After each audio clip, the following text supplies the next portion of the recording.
அதிமுக வேணாமா, நேரம் தாவேகாக்கு போயிடலாம். இன்னும் சொல்லப்போனால் அடுத்த 25-30 வருடங்களுக்கு தாவேகா தான் தமிழ்நாட்டு அரசியலில் கோலோச்ச போகுது. அதில் எந்த மாற்றமும் இல்லை. தாவேகாவுடைய வெற்றிக்கு பல்வேறு காரணங்கள், அதில் ஒரு காரணம் ஜென்சிக்களுடைய ஆதரவு. ஆனால் இந்த திமுக என்ன நினச்சிக்கிட்டு இருக்கு அப்படின்னா, தாவேகா ஜெயிச்சதற்கு ஜென்சி இன்ஸ்டாகிராம் தான் காரணம்னு ஒரு தவறான எண்ணத்தில் பல்வேறு நடவடிக்கைகளை அவங்க எடுத்துக்கிட்டு இருக்காங்க. அதில் ஒன்று தான் இந்த டிஎம்கே கூட்டிய ஜென்சி கூட்டம். அதில் போய் பார்த்தீங்கன்னா யார் யார் உட்காந்துருந்தா நம்ம எல்லாருக்குமே தெரியும். விஜய்க்கு ஓட்டு போட்ட ஜென்சிக்கள்ங்கிறது ஆர்கானிக்காக விஜய் பின்னால் திரண்டவர். அது விஜய் அபிமானத்தில் அவர் பக்கம் போனது பாதி பேர்னா, அதிமுக திமுக மீது இருந்த கோபத்தில் இவங்கெல்லாம் கிரிஞ்சு, இவங்கெல்லாம் பூமர்ஸு அப்படிங்கிற கருத்து காரணமாக விஜய் பக்கம் போனவங்களும் அதில் இருக்காங்க. அப்படி இருக்கும்போது நீங்கள் அதே ஜென்சிக்களை வாடகைக்கு எடுத்து நீங்கள் திமுகக்காக போவுங்க அப்படின்னா அவங்க எப்படி உங்களுக்கு ஆதரவாக பேசுவாங்க? திமுக ஆட்சியிலெல்லாம் பார்த்தீங்கன்னா சினிமாக்காரர்கள் வந்து ரொம்ப அனுமதிச்சிருவாங்க. அவங்களும் ஓவர் அட்வான்டேஜ் எடுத்துக்கிட்டு உங்களுக்கு பாராட்டு விழா நடத்துகிறேன், உங்களுக்கு அது பண்ணுறேன் இது பண்ணுறேன்னு அவர்களை வந்து அப்படி குஷிப்படுத்துகிற வேலையை வந்து அவங்க பண்ண ஆரம்பிச்சிருப்பாங்க. கருணாநிதி முதலமைச்சராக இருந்தபோது அவருடைய ஆட்சி வீழ்ந்ததற்கே சினிமாக்காரங்க தான் காரணமாக இருந்தாங்க. அப்பவும் பார்த்திங்கன்னா இதே மாதிரி மின்வெட்டு, தமிழ்நாட்டு மக்கள் எல்லாமே மின்சாரம் இல்லாமல் தவிச்சு போயிருக்கும் போது இவர் நமிதா ஆடுற டான்ஸை உட்காந்து பார்த்துக்கிட்டு இருப்பார். திமுக கூட்டணியினுடைய வெற்றிக்கே இந்த கூட்டணி பலம் தான் ஒரு காரணம். ஆனால் தேர்தலுக்கு பிறகு காங்கிரஸ் தாவேகா பக்கம் போனதால் இன்னைக்கு பார்த்தீங்கன்னா திமுக கூட்டணியை கலகலப்பு. ரொம்ப வெளிப்படையாக சொல்லணும் அப்படின்னா, தமிழ்நாட்டு அரசியலில் திமுக வந்து இன்னைக்கு ஒரு அனாதையாக தனித்து விடப்பட்டு, இந்த யதார்த்தம் ஸ்டாலினுக்கும் தெரியும், கட்சி நிர்வாகிகளுக்கும் தெரியும். காங்கிரஸ் குறித்து திமுக விமர்சனம் பண்ணதுக்கு ஒரு நியாயம் இருக்கு. ஆனால் சீமான் அவர்கள் ஒரு 2 நாளைக்கு முன்னாடி பேசும்போது அவரும் காங்கிரஸை வந்து விமர்சனம் பண்ணார். திமுக ஓட்டு பிச்சில் நீங்கள் வந்து இன்னைக்கு எம்எல்ஏக்காகவும் எம்பியாகவும் இருக்கிறீங்க, முடிஞ்ச அதை விட்டு வந்து ரிசைன் பண்ணிட்டு ஜெயிக்க முடியுமா அப்படின்னு. சீமான் அவர்களுக்கு என்ன சம்மந்தம் இருக்குது சார்? அதாவது திமுக போட்ட பிச்சையில் தான் இந்த தேர்தலையே வந்து சீமான் சந்திச்சார் அப்படின்னு ஒரு தகவல் இருக்குது. அது எல்லாருக்கும் தெரியும். திமுக கொடுத்த 100 கோடியை வாங்கிட்டு தான் அவர் விஜயை எதிர்த்தார். திமுக எதிர்ப்பு, ஒரு போலியான திமுக எதிர்ப்பு வாதத்தை முன்வைத்து திமுக எதிர்ப்பு வாக்குகளை பிரிப்பதற்கு பயன்பட்டாருங்கிறது இது எல்லாருக்கும் தெரிஞ்ச விஷயம்தான். சீமானை இயக்குவது வந்து ஆர்எஸ்எஸ், பாஜக போன்ற அந்த இந்துத்துவ சக்திகள் தான். அப்போ அவர்களிடம் வாங்கியதற்கும் விசுவாசத்தை காட்டணும், திமுகவிடம் வாங்கியதற்கும் விசுவாசத்தை காட்டணுங்கிறதுனால அவர் ஒரு காங்கிரஸ் எதிர்ப்பு அப்படிங்கிற ஒரு நிலைப்பாட்டை கையில் எடுக்கிறார். தொடர்ந்து திரைத்துறையினர் வந்து அவரை பார்க்கறதும் வந்து விமர்சனத்துக்குள்ளா இருக்கீங்க. இவ்வளோ பிரச்சனைகள் இருக்கும்போது நீங்கள் டெய்லி ஒருத்தர் மீட் பண்ணுறீங்க, ஃபோட்டோ கொடுக்குறீங்க, அது வந்து சோஷியல் மீடியா வைரல் ஆகுதுன்னும் போது நீங்கள் ஒரு முதல்வர் மாதிரியே நடந்துக்கல, இன்னும் வந்து நடிகர் அப்படின்ற ஒரு மனநிலையில் தான் இருக்காரோ அப்படின்ற ஒரு விமர்சனம் வைக்கப்படுது. அதாவது என்ன ரொம்ப வெளிப்படையாக சொல்லணும் அப்படின்னா, சினிமாக்காரர்களை நீங்கள் முதலமைச்சராக அல்லது வேறு ஒரு பெரிய பதவிக்கு தேர்ந்தெடுக்கிறதுல இப்படி ஒரு சிக்கல் இருக்குது. இது வந்து தவிர்க்கவே முடியாது. ஜெயலலிதா ஒருவர் தான் சினிமாக்காரர்களை எங்கே வைக்கணுமோ அங்கே வைக்கணும் அப்படின்னு ரொம்ப தள்ளி வச்சுருந்தாங்க. அவங்க பக்கத்துலலாம் அவங்கள சேர்க்கவே இல்லை. இன்ஃபேக்ட் எடப்பாடி கூட. ஆனால் இந்த திமுக ஆட்சியிலலாம் பார்த்திங்கன்னா சினிமாக்காரர்களை வந்து ரொம்ப அனுமதிச்சிருவாங்க. அவங்களும் ஓவர் அட்வான்டேஜ் எடுத்துக்கிட்டு உங்களுக்கு பாராட்டு விழா நடத்துகிறேன், உங்களுக்கு அது பண்ணுறேன் இது பண்ணுறேன்னு அவர்களை வந்து அப்படி குஷிப்படுத்துகிற வேலையை வந்து அவங்க பண்ண ஆரம்பிச்சிருப்பாங்க. இன்னும் சொல்லப்போனால் கருணாநிதி முதலமைச்சராக இருந்தபோது அவருடைய ஆட்சி வீழ்ந்ததற்கே சினிமாக்காரங்க தான் காரணமாக இருந்தாங்க. அப்பவும் பார்த்தீங்கன்னா இதே மாதிரி மின்வெட்டு, தமிழ்நாட்டு மக்கள் எல்லாமே மின்சாரம் இல்லாமல் தவிச்சு போயிருக்கும் போது இவர் நமிதா ஆடுற டான்ஸை உட்காந்து பார்த்துக்கிட்டு இருப்பார். சினிமாக்காரங்க பார்த்தீங்கன்னா பாசத்தலைவனுக்கு பாராட்டு விழான்னு இவருக்கு ஒரு விழாவை நடத்தி நாட்டில் என்ன நடக்குதுன்னே தெரியாமல் இவர் நமிதா ஆட்டத்தை பார்த்துக்கிட்டு உட்காந்துருந்தார் கருணாநிதி. அதனாலேயே அவருடைய ஆட்சி பறிப்போனது. இன்றைக்கு விஜய் அவர்களுடைய ஆட்சியிலே இதே மாதிரி சினிமாக்காரங்க உள்ளே வர்றாங்க. ஒரு ஆமை உள்ளே வர்ற மாதிரி வந்துக்கிட்டு இருக்காங்க. நாளைக்கு அது எந்த மாதிரியான விளைவுகளை ஏற்படுத்துங்கிறத விஜய் அவர்கள் யோசிக்கலை. என்னென்னா, நீங்கள் இருந்த துறை, உங்களை வளர்த்த துறை, அந்த நன்றி இருக்கணும், அதெல்லாம் தப்பு கிடையாது. ஆனால் இங்கே மக்களுடைய பிரச்சனைகள்லாம் பெரிய அளவில் இங்கே வந்து பரபரப்பாக பேசப்படுகிற இந்த நேரத்தில் அதில் உங்களுடைய கவனம் இல்லாமல் நீங்கள் டெய்லி ஒரு சினிமாக்காரனோட உட்காந்து போஸ்ட் கொடுத்தீங்க அப்படின்னா அதை மக்கள் எப்படி ரிசீவ் பண்ணிக்குவாங்க? புரியுதா இல்லையா? அதனால் அது வந்து அவருக்கே கெட்ட பெயராக மாறுவதற்கு வாய்ப்பு இருக்குது. சினிமாக்காரங்க அவங்ககிட்ட அப்பாயின்மெண்ட் கேட்டாங்கன்னா பொறுங்க, அப்புறமா கூப்பிடுறேன், என்ன ஒரு 6 மாதம் வெயிட் பண்ணுங்க, நீங்கள் சொல்லலாம், ஒன்றும் தப்பு கிடையாது. ஏன்னா அப்படி இருக்கும்போது அவர்களுக்கு முன்னுரிமை கொடுக்கறது இருக்குல்ல. அதுக்கு அடுத்து பாருங்கள், இவர் பதவி ஏற்ற உடனே வந்து பல துறையை சேர்ந்தவர்கள் அவரை சந்திச்சுக்கிட்டு இருக்காங்க. ஆனால் அதில் அவர் யாருக்கு முன்னுரிமை கொடுத்தாருன்னா சினிமாக்காரங்களுக்கு. சினிமாக்காரங்க சும்மா போகலை, ஆளுக்கு ஒரு கோரிக்கையோடு போகிறாங்க. அதில் என்ன கோரிக்கை அப்படின்னா, இது மாதிரி படம் புதுப்படங்கள் ரிலீஸ் ஆகும்போது எங்களுக்கு ரிலீஸ் ஆகிற அன்று ஒரு சிறப்பு காட்சிக்கு அனுமதி கேட்டு அவங்க ஒரு கோரிக்கை விடுறாங்க. இவர் என்ன பண்ணுறாருன்னா, ரிலீஸ் ஆகி ஒரு வாரத்துக்கு உங்களுக்கு சிறப்பு காட்சிங்கிறார். அதை நம்ம எப்படி ஏற்க முடியும்? அப்போ நீங்கள் சினிமாக்காரர்களுக்கு சலுகைகள் கொடுப்பதற்கு தயாராகிட்டீங்க. ஆனால் மக்கள் பிரச்சனையெல்லாம் தீர்க்கப்படாமல் அப்படியே இருக்குது. அதனால் என்னுடைய தனிப்பட்ட கருத்து என்னன்னா, நீங்கள் சினிமா மீது நன்றியோடு இருங்க, தப்பு கிடையாது. ஆனால் அவர்களுக்கு முன்னுரிமையும் முக்கியத்துவமும் கொடுத்தா ஒரு கட்டத்தில் மக்கள் உங்களை கைவிட்டுருவாங்க. இதற்கு கடந்த கால உதாரணம் இருக்குது. அதை வந்து விஜய் அவர்கள் புரிஞ்சுக்கணும். நாளுக்கு நாள் திமுக காங்கிரஸ் இந்த வார்த்தை போர் அப்படின்றது வந்து அதிகமாயிட்டே வருது சார். இவங்க ஒன்று சொல்ல அவங்க ஒன்று சொல்ல அப்படின்ட்டு போயிட்டே இருக்குது. இப்போ நேற்று கூட அனிதா ராதாகிருஷ்ணன் அவர்கள் ராகுல் காந்தி பற்றி கமெண்ட் பண்ணியிருந்தார். அதுக்கு ஜோதிமணி வந்து இன்னைக்கு ரியாக்ட் பண்ணியிருக்காங்க. முதல்வர் இதை கண்டிக்கணும், முன்னாள் முதல்வர் இதை கண்டிக்கணும் அப்படின்ற மாதிரிலாம் சொல்லியிருக்காங்க. இது இன்னும் எந்த அளவுக்கு போகும்னு நினைக்கிறீங்க சார்? அதாவது பார்த்தீங்கன்னா, இன்னைக்கு திமுக தமிழ்நாட்டில் ஒரு வலுவான கட்சியாக, திமுக கூட்டணி ஒரு வலுவான கூட்டணியாக ஒரு தோற்றம் இருந்ததற்கு காரணம் வந்து அந்த கூட்டணியில் காங்கிரஸ் இருந்தது தான். இன்னும் சொல்லப்போனால் காங்கிரஸுக்கு இங்கே பெரிய தொண்டர் பலம் கிடையாது, பெரிய வாக்கு வங்கி கிடையாது. ஆனால் காங்கிரஸ்ங்கிற பேர் இந்திய அளவில் ஒரு மிகப்பெரிய பிராண்டு. அப்போ காங்கிரஸ்ங்கிற அந்த கட்சி, தேசிய கட்சி திமுக கூட இருக்குது அப்படிங்கிறது திமுகவுக்கு ஒரு பலமாக பார்க்கப்பட்டது. அதை பலமாக அவங்களும் வந்து ப்ரொஜெக்ட் பண்ணிகிட்டு இருந்தாங்க. இதுதான் உண்மை. இன்னும் சொல்லப்போனால் திமுக கூட்டணியினுடைய வெற்றிக்கே இந்த கூட்டணி பலம் தான் ஒரு காரணம். ஆனால் தேர்தலுக்கு பிறகு காங்கிரஸ் தாவேகா பக்கம் போனதால் இன்றைக்கி பார்த்தீங்கன்னா திமுக கூட்டணியே கலகலத்து போச்சு. ரொம்ப வெளிப்படையாக சொல்லணும் அப்படின்னா, தமிழ்நாட்டு அரசியலில் திமுக வந்து இன்றைக்கி ஒரு அனாதையாக தனித்து விடப்பட்டிருக்கு. இந்த யதார்த்தம் ஸ்டாலினுக்கும் தெரியும், கட்சி நிர்வாகிகளுக்கும் தெரியும், தொண்டர்களுக்கும் தெரியும். அப்போ நமக்கு வந்து இப்படி ஒரு நிலைமை ஏற்பட்டதற்கு யார் காரணம்? காங்கிரஸ் தான் காரணம். அவங்க தான் முதல்ல நடையை கட்டினாங்க. அவங்களை பின்தொடர்ந்து தான் விசிகா, இடதுசாரிகள், ஐயுஎம் எல்லாம் நடையை கட்டினாங்கங்கிறது தெரிஞ்சுக்கிட்டு இவர்கள் கோபம் வந்து காங்கிரஸ் மேலே திரும்புது. அதுக்கு அடுத்து திமுக நிர்வாகிகளுக்கு பார்த்திங்கன்னா, அநாகரிகமாகவும் ஆபாசமாகவும் பேசுவதற்கு நம்ம கற்றுக் கொடுக்க வேண்டிய அவசியம் இல்லை. அதில் வந்து அவங்க கரகண்டவங்க. ஒருத்தர் இவங்களுடைய அரசியல் எதிரின்னு தெரிஞ்சால் அவங்கள வந்து எப்படி வேண்டுமானாலும் வசைப்பாட தயங்காதவர்கள் திமுக காரங்க. ஸோ அப்போ காங்கிரஸ் மேலே உள்ள அந்த கோபமும் கடுப்பும் பார்த்திங்கன்னா இன்றைக்கி ஒரு ஆபாசமான அருவருப்பான கருத்துக்களை வெளிப்பட்டுக்கிட்டு இருக்கு. அவங்களுமே அந்த சைட்லேருந்து ரியாக்ட் பண்ணிட்டு இருக்காங்க. இவங்க ராகுல் காந்தியை பேசுறதும், இவங்க உதயநிதி அவர்களை பேசுறதும், இது வந்து அரசியல் அநாகரிகமாக இருக்கே சார். இந்த மாதிரியான வார்த்தைகள்லாம் இல்லை, அரசியலுங்கிறதே இங்கே அநாகரிகமாக தான் இருக்குது. அதை முதல்ல நம்ம புரிஞ்சுக்கணும். காலங்காலமாக அப்படி தான் இருக்குது. இப்போ விஜய் வந்ததற்கு பிறகு ஒரு நாகரிக அரசியலை நோக்கி தமிழ்நாட்டு அரசியல் அப்படி நகர்வது மாதிரியான ஒரு தோற்றம் இருந்தது.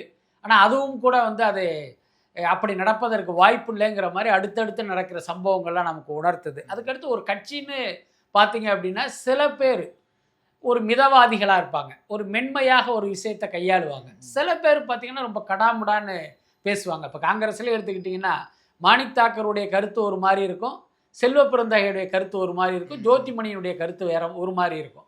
திமுகவை எடுத்துக்கிட்டிங்க அப்படின்னா மற்றவர்களுடைய கருத்து வந்து மென்மையாக இருந்தாலும் இந்த ஆர்எஸ் பாரதி என்ன இந்த மாதிரியான ஆட்களுடைய ஆராசா போன்றவருடைய கருத்தெல்லாம் ரொம்ப ஃபோர்ஸாக இருக்கும். அதனால் இது வந்து தவிர்க்க முடியாது. பட் எல்லாத்துக்கும் மேலே நீங்கள் சொன்ன மாதிரி நம்ம அரசியலுங்கிறதே ஒரு அநாகரிகமாக தான் இருக்குது. அதை வந்து நம்ம மறுக்கவே முடியாது. காங்கிரஸ் குறித்து திமுக விமர்சனம் பண்ணது கூட நியாயம் இருக்குது. ஆனால் சீமான் அவர்கள் ஒரு 2 நாளைக்கு முன்னாடி பேசும்போது அவரும் காங்கிரஸை வந்து விமர்சனம் பண்ண, திமுக ஓட்டு பிச்சையில் நீங்கள் வந்து இன்னைக்கு எம்எல்ஏக்காவும் எம்பியாவும் இருக்கிறீங்க, முடிஞ்சால் அதை விட்டு வந்து ரிசைன் பண்ணிட்டு ஜெயிக்க முடியுமா அப்படின்னு சீமானவர்களுக்கு என்ன சம்மந்தம் இருக்குது சார்? அதாவது திமுக போட்ட பிச்சையில் தான் இந்த தேர்தலையே வந்து சீமான் சந்திச்சார் அப்படின்னு ஒரு தகவல் இருக்குது. அது எல்லாருக்கும் தெரியும். திமுக கொடுத்த 100 கோடியை வாங்கிட்டு தான் அவர் விஜயை எதிர்த்தார். திமுக எதிர்ப்பு, ஒரு போலியான திமுக எதிர்ப்பு வாதத்தை முன்வைத்து திமுக எதிர்ப்பு வாக்குகளை பிரிப்பதற்கு பயன்பட்டாருங்கிறது இது எல்லாருக்கும் தெரிஞ்ச விஷயந்தான். ஸோ சீமானை பொறுத்த வரைக்கும் யாருக்குமே விசுவாசமாக இருக்க மாட்டார். அது கடந்த காலங்களில் பல்வேறு சம்பவங்கள் அதுக்கெல்லாம் உதாரணமாக இருக்குது. ஆனால் மிகப்பெரிய ஆச்சரியம் என்னென்னா, திமுகவிடம் வாங்கிய இந்த 100 கோடிக்கு விசுவாசமாக இப்போவும் வந்து திமுகவுக்கு ஒரு ஆதரவான நிலைப்பாட்டில் அவர் பேசிகிட்டு இருக்காரு. அப்படிப்பட்ட ஒரு பேச்சு தான் இந்த காங்கிரஸ் குறித்த சீமானுடைய விமர்சனம். எல்லாத்துக்கும் மேலே சீமானை பொறுத்த வரைக்கும் அவர் காங்கிரஸை வந்து அவர் தன்னுடைய ஜென்ம எதிரியாக தான் நினைக்கிறார். அதுக்கு காரணம் என்ன அப்படின்னா, ஈழத்தில் நடந்த பிரபாகரன் கொல்லப்பட்டதற்கு கூட காங்கிரஸ் தான் காரணம்னு அவர் நம்புகிறாரு. இன்னொரு பக்கம் சீமானை இயக்குவது வந்து ஆர்எஸ்எஸ், பாஜக போன்ற அந்த இந்துத்துவ சக்திகள் தான். அப்போ அவர்களிடம் வாங்கியதற்கும் விசுவாசத்தை காட்டணும், திமுகவிடம் வாங்கியதற்கும் விசுவாசத்தை காட்டணுங்கிறதுனால அவர் ஒரு காங்கிரஸ் எதிர்ப்பு அப்படிங்கிற ஒரு நிலைப்பாட்டை கையில் எடுக்கிறாரு. ஆனா அது தேவையற்றது தானே சொன்னீங்க. விஜய் அவர்கள் குறித்து விமர்சனம் பண்ணலாம். தேவையில்லாம காங்கிரஸ் குறித்து அங்க போய் பேச வேண்டிய அவசியமும் இல்ல. ஆனா திரு விஜய் அவர்கள் குறித்தும் ஒரு நெறைய விமர்சனங்கள் வச்சு. பட் அதெல்லாம் வந்து ஒரு அநாகரிகமற்ற முறையில இருக்கே சார் அது. அநாகரிக அரசியல் தான், அதில் மாற்றமே இல்லை. இப்போ சீமானை பொறுத்தவரை தமிழ்நாட்டு அரசியலில் பார்த்தீங்கன்னா அவர் எப்பயுமே ஒரு செல்லாத ஓட்டு தான், அதில் மாற்றமே இல்லை. இன்னும் சொல்ல போனால் இந்த தேர்தலில் 20 லட்சம் வாக்குகள், இனி வரும் தேர்தலில் பார்த்தீங்கன்னா அந்த வாக்குகளுடைய எண்ணிக்கையும் குறைஞ்சி அந்த கப்பல் தரத்தட்டுற மாதிரி நாம் தமிழர் கட்சி தரத்தட்ட போகிறது தான் உண்மை. அது அவருக்கும் தெரியும். ஆனாலும் தமிழ்நாட்டு அரசியல் தன்னுடைய இருப்பை காட்டிக்கொள்வதற்காக இந்த மாதிரி அந்த ஊடக கவனம் பெறுவதற்காக ஏதாவது உளறுவார். அப்படிப்பட்ட பேச்சுக்களாக இதை நம்ம கடந்து போக வேண்டியதுதான். சீமானுடைய பேச்சுக்கு ஊடகங்கள் வேண்டுமானால் முக்கியத்துவம் கொடுக்கலாம். மக்களை பொறுத்தவரை சீமானுடைய பேச்சை யாருமே இப்போ ஒரு பொருட்டாவே எடுத்துக்கிறது இல்லை. இவர் இப்படி தான் பேசுவார், இங்கே அப்படி பேசுவார், அங்கே அப்படி பேசுவார், நேற்று இப்படி பேசுவார், நாளைக்கு இப்படி பேசுவார்னு மக்களே சீமானுடைய கேரக்டர் வந்து ரொம்ப தெளிவாக புரிஞ்சு வச்சுருக்காங்க.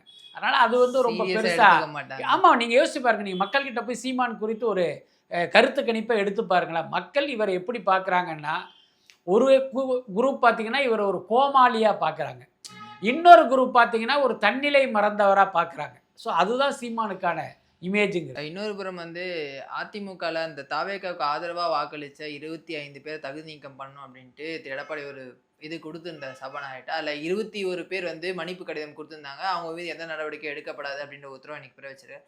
அந்த 4 பேர் மீது நடவடிக்கை எடுப்போம் அப்படின்னு வந்து சொல்லி எந்த மாதிரி நடவடிக்கை இருக்க வாய்ப்பு இருக்குது சார்? ஏன்னா அவங்க ஆல்ரெடி ரிசைன் பண்ணிட்டு இங்கே வந்துட்டாங்க அப்படின்னும் போது என்ன மாதிரி நடவடிக்கை இருக்கும்? அல்ல, அதான் சபாநாயகர் ஜேசிடி பிரபாகர் சொன்ன அந்த கருத்துங்கிறது ஒரு கண் துடைப்பு கருத்து தான். என்ன காரணம் அப்படின்னா, இப்போ அவர்கள் 4 பேரும் எம்எல்ஏக்களாக நீடித்தால் ஒரு சபாநாயகரை நீங்கள் வந்து என்ன நடவடிக்கை வேணாலும் எடுக்கலாம். ஒன்று நீங்கள் தகுதி நீக்கம் பண்ணலாம், இல்லைங்க அவங்க பண்ணது தப்பு இல்லை அப்படின்ட்டு அவங்கள பதவியில் நீடிக்க விடலாம். அது சபாநாயகருடைய விருப்பம். ஒருவேளை அவர் வந்து சட்டத்துக்கு மாறாக ஒரு தீர்ப்பை கொடுத்தாலும் அது கோர்ட் வரைக்கும் போகுங்கிறது தனி கதை. ஆனால் இங்கே என்னன்னா, அந்த எம்எல்ஏக்கள் ரிசைன் பண்ணிட்டாங்க. என்ன இன்னைக்கு பார்த்தீங்கன்னா அவர்களுக்கும் சட்டமன்றத்துக்கும் எந்த சம்பந்தமும் கிடையாது. சபாநாயகருடைய அதிகாரம்ங்கிறது சட்டமன்றத்துக்குள்ளே தான். அப்படி இருக்கும்போது எப்படி அந்த எம்எல்ஏக்கள் மீது இவர் எப்படி நடவடிக்கை எடுக்க முடியும்? என்ன நடவடிக்கை எடுப்பாங்க? அதான், அதுக்கு வாய்ப்பே கிடையாது. அதனால என்னன்னா, அதை வந்து நம்ம பெருசாக எடுக்க வேண்டியதில்லை. திடீர்னு பார்த்தீங்கன்னா ஊடகங்கள் அப்படி ஒரு கேள்வியை கேட்கும்போது அவர் அப்படி ஒரு பதிலை சொல்லிட்டாருன்னு தான் நான் நினைக்கிறேன். எனக்கு தெரிஞ்சு அப்படி எதுவும் வாய்ப்பு இல்லை. இன்னும் சொல்லப்போனால் இப்போ நம்ம என்ன பேசுகிறோமோ அதுவே அவருடைய வாயிலிருந்து வருவதற்கு வாய்ப்பு இருக்குது. ஒரு வாரம் கழிச்சோ 10 நாள் கழிச்சோ நாங்கள் தீவிரமாக பரிசீலித்தோம். அவர்களெல்லாம் ரிசைன் பண்ணிட்டதுனால அவர்கள் மீது நாங்கள் இந்த நடவடிக்கையும் சட்டப்படி எடுக்க முடியாதுன்னு சொல்வதற்கு கூட வாய்ப்பு இருக்கு. இன்னும் சில அதிமுக வர வாய்ப்பு இருக்கா சார் இப்போ இருக்கக்கூடிய எம்எல்ஏஸ்? நிச்சயமா அதிமுகவை பொறுத்த வரைக்கும் தமிழ்நாட்டு அரசியலில் அந்த கட்சிக்கு எதிர்காலம் கிடையாது. நான் ஏற்கனவே சொல்கிற மாதிரி இந்த அமமுக நாம் தமிழர் மாதிரியான ஒரு லெட்டர்பேடு கட்சியாக மாறுவதை தவிர அதிமுகவுக்கு வேறு வழி இல்லை. அதுக்கடுத்து இப்போ கட்சியில் இருக்கிற தொண்டர்கள் கூட எம்ஜிஆர் விசுவாசம், ஜெயலலிதா விசுவாசம் அப்படின்னு அந்த கட்சி எத்தனை பலவீனப்பட்டாலும் அந்த கட்சியிலேயே தொடர்வதற்கு வாய்ப்பு இருக்குது. தேர்தல் வந்துச்சுன்னா போய் ரெட்டாலையில் போய் குத்திட்டு வருவாங்க. ஏன்னா அவர்கள் எம்ஜிஆரையும் ஜெயலலிதாவையும் பார்த்து கட்சிக்குள் வந்தவர்களாக இருப்பாங்க. ஆனால் இந்த நிர்வாகிகள், எம்எல்ஏக்கள், அமைச்சர்கள் இவர்களை பொறுத்த வரைக்கும் பதவிக்காக ஒட்டிக்கிட்டு இருக்கிறவங்க தான். இப்போ அவங்க என்னென்னா இந்த கட்சிக்கு எதிர்காலம் இல்லை, அப்போ ஏன் இவர் பின்னால் நம்ம போகணும்? அதுக்கடுத்து ஒரு ஜெயலலிதா மாதிரியே எம்ஜிஆர் மாதிரியே எடப்பாடி வந்து ஒரு ஆளுமை மிக்க தலைவர் கிடையாது, அவர் ஒரு பலவீனமான தலைவர். அப்போ இவர் பின்னால் போனால் நமக்கும் எதிர்காலம் இல்லை அப்படின்னு அந்த ரியாலிட்டி அவங்களுக்கு புரியும். இன்னொரு பக்கம் இந்த கட்சி வேணான்னா நம்ம எந்த கட்சிக்கு போகிறது? இப்போ தாவேக்காவுக்கு முன்பு வரை இருந்த ஒரே சாய்ஸ் வந்து திமுக தான். அதிமுக விட்டு நீங்கள் திமுகவுக்கு தான் போகணும். அங்கே போனீங்கன்னா இவ்வளவு நாள் நீங்கள் யாரை எதிர்த்து அரசியல் பண்ணீங்களோ அந்த கட்சிக்கே ஆதரவாக நீங்கள் பேச வேண்டிய நிலைமைக்கு தள்ளப்படுவீங்க. அது ஒருவேளை அவர்களுக்கு மனசாட்சி இருந்தால் அதை உறுத்தவும் செய்யும். ஆனால் இன்னைக்கு தாவேக்கா வந்த பிறகு அந்த பிரச்சனை இல்லை. அதிமுக வேணாமா, நேராக தாவேக்காவுக்கு போயிடலாம். இன்னும் சொல்லப்போனால் அடுத்த 25-30 வருடங்களுக்கு தாவேக்கா தான் தமிழ்நாட்டு அரசியலில் கோலோச்ச போகுது. அதில் எந்த மாற்றமும் இல்லை. அப்படி இருக்கும்போது அங்கே போகிறது நம்முடைய எதிர்காலத்துக்கு நல்லது அப்படின்னு பல பேர் தாவேக்காவை நோக்கி நடை போடுவதற்கு வாய்ப்பு இருக்குது. இப்போ திமுக எப்படி ஜென்சிஸை வந்து தங்க பக்கம் இழுக்கிறதுக்கு பல்வேறு முயற்சிகள் வந்து ஏற்படுத்திட்டு இருக்காங்க சார். ஒரு மாவட்டங்கள்லையும் அதுக்கான ஜென்சி மீட்லாம் நடத்திட்டு இருக்காங்க. அந்த மாதிரி அதிமுக சைட்லேருந்து எதுவுமே பண்ணலையே சார். அவங்க இன்னும் அப்படியே இருக்காங்க. எலெக்ஷன் தோல்விக்கு பிறகு பெருசாக வந்து கட்சி உயிர்ப்போட இருக்கிற மாதிரி தெரியல.